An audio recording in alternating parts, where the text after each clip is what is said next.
आज हम देखेंगे क्लास 8th की वर्कशीट नंबर 4 एंड सब्जेक्ट क्या है मैथ्स। ठीक है, तो इसमें हम क्या देखेंगे, revision of geometrical shapes part 2। ठीक है, फर्स्ट पार्ट में हमने देख लिया था पॉइंट क्या होता है, लाइन क्या होती है, एंड लाइन सेगमेंट क्या होती है, एंड रे क्या होती है। ठीक है, ये हम सब कुछ पढ़ चुके हैं। आज हम देखेंगे टाइप्स ऑफ ट्रायंगल। ठीक है, on the basis type of triangles दो टाइप के होते हैं। पहला हो गया on the basis of sides and on the basis of angles.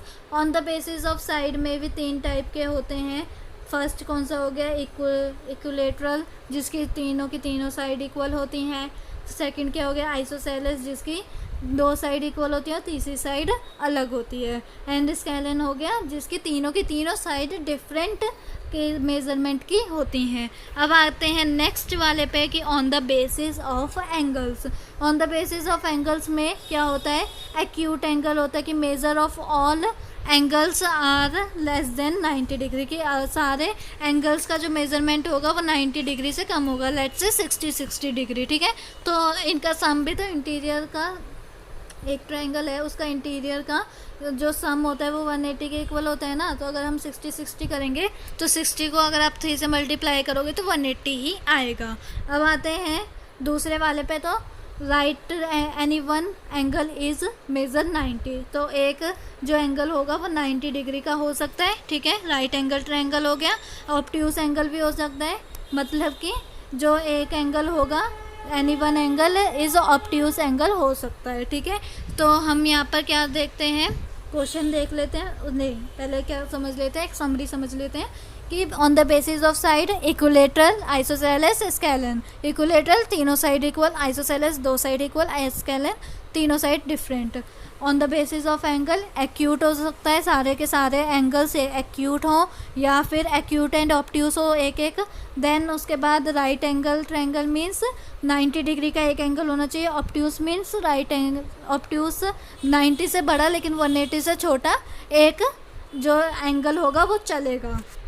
अब आते हैं नेक्स्ट वाले पे, तो नेक्स्ट वाला हमारे पास क्या है, देखो नेक्स्ट वाला है नेमिंग ऑफ ट्रायंगल। ठीक है, naming of triangle, we can name the triangle whatever we want, like ABC, PQR, XYZ, KLM, whatever we name the triangle. ठीक है, for example let name the given triangle KLM। ठीक है, तो हम इसे कैसे कैसे लिख सकते हैं, सिम्बॉलिकली इसे रिप्रेजेंट कैसे करते हैं, इसे ऐसे रिप्रेजेंट करते हैं, एक छोटा triangle then KLM, triangle KLM ऐसे रीड आउट करते हैं। ऐसे ही हम क्या बोल सकते हैं, ट्रायंगल LMK। और क्या बोल सकते हैं, और भी हम यहाँ पर देखो लिखा हुआ है कि triangle MKL, triangle MLK, triangle KML, triangle KLK, कुछ भी बोल सकते हैं। ट्रायंगल का बस जो सिंबल होता है वो ऐसे होता है, ट्रायंगल बनाओ देन कुछ भी लिख दो। ठीक है, जैसे कि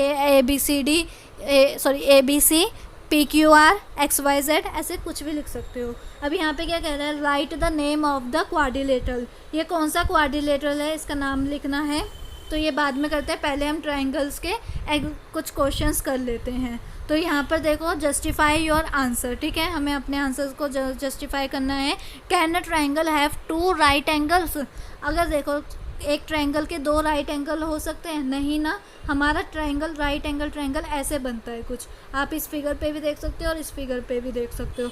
तो यहाँ पर बस एक ही राइट एंगल ट्रायंगल बनता है, दूसरा एक्यूट एंगल्स बनते हैं। ठीक है, ताकि इनका जो सम हो वो 180 आए। ठीक है, तो 2 राइट एंगल्स नहीं बन सकते, तो इसका आंसर क्या होगा, नो। अब आते हैं next, can measure of all angles of triangle less than 60।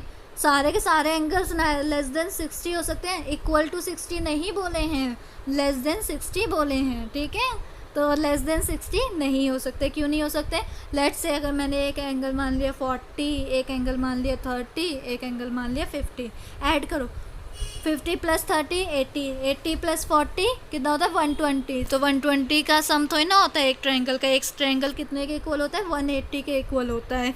तो ये हमारा फॉल्स हो जाएगा, यहाँ पर नो आ जाएगा। देन उसके बाद थर्ड वाला क्या कह रहा है, can a triangle have 2 obtuse angles. देखो भाई है क्या बात कर दी इन्होंने, 2 ऑब्ट्यूस एंगल्स हो सकते हैं, यहाँ पर देखो, अगर मैं एक डायग्राम भी बना दूँ तो उसमें ऐसे एक डायग्राम बनाया मैंने, तो ये ही एक जो होगा, अगर लेट्स से ये मैंने 120 मान लिया तो कितना बचा, 60 डिग्री बचा। तो 60 डिग्री 30 इधर होगा या 30 इधर होगा, या तो 40 इधर होगा या तो फिर 20 इधर होगा। देखो 60 ही बचा, तो उसमें तो कोई दो ऑब्ट्यूज एंगल्स बन ही नहीं सकते। ऑब्ट्यूज मीन्स 90 से बड़ा लेकिन 180 से छोटा। तो 90 से बड़ा और 180 से छोटा, बस एक ही ट्रायंगल में एक ही एंगल बन सकता है, एक से ज़्यादा नहीं बन सकते। तो क्योंकि उनका सम 180 नहीं आएगा, तो हम यहाँ पर लिख देंगे नो। अब आते हैं नेक्स्ट 4th वाले क्वेश्चन पे। तो वो हमसे क्या कह रहा है,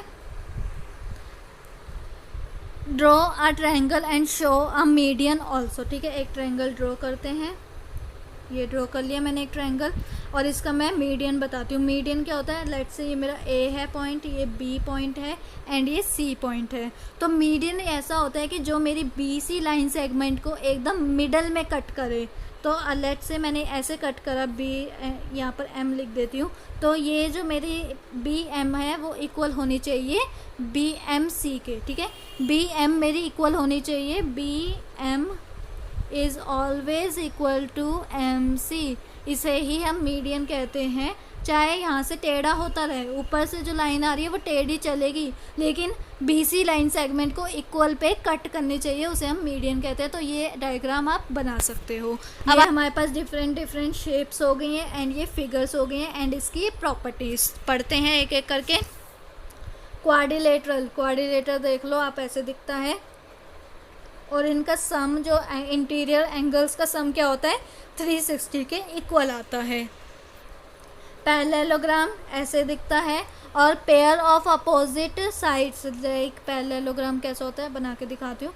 पैरेललोग्राम कुछ ऐसा दिखता है, और जो इनके अपोजिट साइड्स होती हैं वो इक्वल होती हैं। ठीक है, अपोजिट साइड्स आर इक्वल।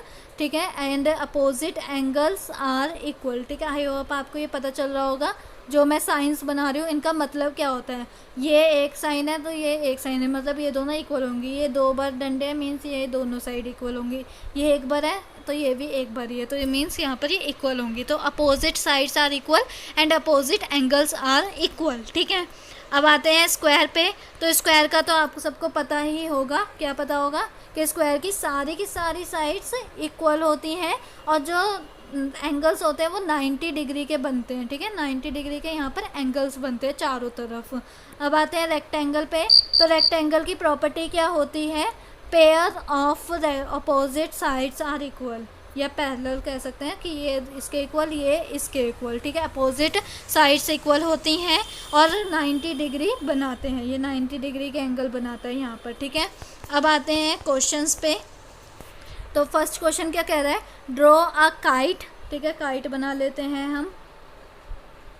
ठीक है, रोम्बस बना लेते हैं, और ट्रेपीजियम बना लेते हैं। तो ट्रेपीजियम कुछ इस टाइप का होता है हमारा, और लेंथ ऑफ ईच साइड्स, देखो ये जो होती है ना काइट के अपोजिट साइड्स आर इक्वल होती हैं, ये दोनों साइड ऐसे इक्वल होती हैं। ठीक है, और रोम्बस की सारी साइड्स इक्वल होती हैं, और ट्रेपीजियम की अपोजिट साइड्स पैरेलल होती हैं। ठीक है, अब आते हैं next, length of each diagonal. तो डायगोनल की अगर मैं बात करूं तो इसके जो डायगोनल्स होते हैं रोम्बस के वो इक्वल होते हैं, काइट के डायगोनल्स परपेंडिकुलर बाइसेक्ट करते हैं, और ट्रेपीजियम के डायगोनल्स परपेंडिकुलर बाइसेक्ट करते हैं। अब एंगल्स की बात करूं तो एंगल्स क्या होते हैं, एंगल्स रोम्बस के 90 डिग्री के बनते हैं, और काइट के कोई भी बन सकते हैं, एक्यूट ऑब्ट्यूज। ठीक है, एक्यूट ही बनते होंगे ज़्यादातर, और ट्रेपीजियम के तो 90 डिग्री का ऐसे बन जाता है एक एंगल। ठीक है, ऑल द एंगल्स। ठीक है, अब आते हैं नेक्स्ट वाले पे। तो on the basis of your observation right the properties of above mention figure and discuss it with your teacher. ठीक है, तो मैंने आपको प्रॉपर्टीज़ बता ही दी हैं। अब क्या करते हैं, क्वेश्चन नंबर 2 देखते हैं। मैंने लेंथ की प्रॉपर्टीज़ बता दी हैं कि काइट की क्या होती है, काइट जो होती है उसकी अपोजिट साइड इक्वल होती हैं, रोम्बस की सारी साइड इक्वल होती हैं, और ट्रेपीजियम की अपोजिट साइड पैरेलल होती हैं, इक्वल नहीं होते, पैरेलल होती हैं। देन उसके बाद डायगोनल्स काइट और ट्रेपीजियम के परपेंडिकुलर बाइसेक्ट करते हैं एंड रोम्बस के इक्वल होते हैं, और एंगल्स ठीक है वो तो एक्यूट ऑब्ट्यूस या 90 डिग्री के बन सकते हैं। अब आते हैं सेकंड क्वेश्चन पे, are the diagonals of a parallelogram are equal. जो डायगनल्स होते हैं पैरेललोग्राम के वो इक्वल होते हैं, तो ये इक्वल नहीं होते हैं, तो यहाँ पर क्या आ जाएगा, नो, इक्वल नहीं होते, डायगनल्स आर नॉट इक्वल। अब आते हैं थर्ड वाले पे, are the diagonals of a square are equal. तो स्क्वायर के डायगनल्स इक्वल होते हैं, ठीक है, diagonals of squares are equal. I hope आपको समझ में आया होगा कि डायगनल्स जो होते हैं पैरेललोग्राम के वो इक्वल नहीं होते हैं, और डायगनल्स जो होते हैं ना पैरेललोग्राम के वो कैसे होते हैं, देखो ऐसे होते हैं। बस अगर रेक्टेंगल बोले ना कि डायगनल पैरेललोग्राम रेक्टेंगल जैसा है, तो अब वो इक्वल हो सकते हैं, वरना तो पैरेललोग्राम का ये इसके इक्वल होता है, ये इसके इक्वल होता है, ठीक है, ऐसे होता है। लेकिन जो स्क्वायर होता है उसके डायगनल्स इक्वल होते हैं। तो यहाँ पर अब देखते हैं, बस हमने एक ही क्वेश्चन देखना है, right the name of a quadrilateral. तो इस क्वाड्रिलेटरल का नाम क्या है, let's see.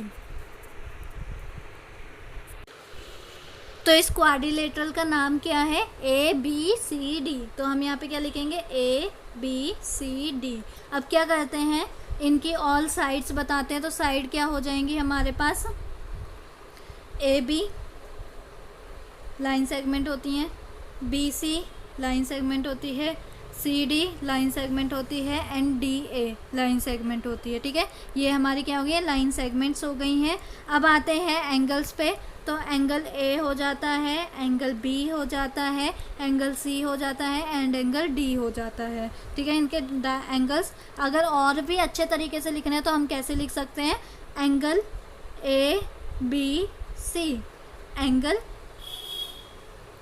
B C A, ऐसे करके हम एंगल्स लिख सकते हैं 4, ठीक है। अब आते हैं नेक्स्ट डायगनल्स पे। तो डायगनल्स कौन से होते हैं, बी डी डायगनल और ए सी डायगनल होता है, ठीक है। तो ये हमारे ऑल साइड्स भी हो गई हैं, ऑल एंगल्स भी हो सकते हैं, और ऑल डायगनल भी हो गए हैं।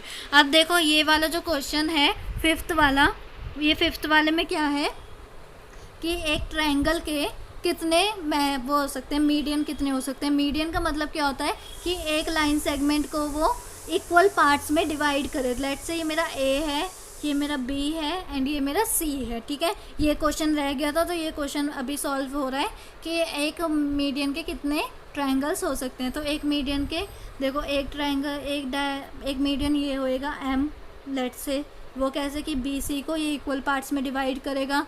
देन इससे इस पॉइंट से एक डायगोनल वो बन सकता है हमारा मीडियन, लेट्स से एल, ठीक है। तो ये हमारा क्या हो सकता है कि इस वाली को ए बी लाइन सेगमेंट को इक्वल पार्ट्स में डिवाइड करेगा, एंड बी पॉइंट से मेरा एक और लाइन सेगमेंट क्रिएट हो सकता है, वो सॉरी एक और मीडियन क्रिएट हो सकता है, लेट्स से एफ, जो मेरा ए सी लाइन सेगमेंट को इक्वल पार्ट में डिवाइड करेगा। तो कितने टोटल हो गए, 1 2 3 इसका आंसर आ गया कि कितने मीडियंस एक ट्रायंगल में ड्रॉ हो सकते हैं, 3 मीडियंस एक ट्रायंगल में ड्रॉ हो सकते हैं, ठीक है।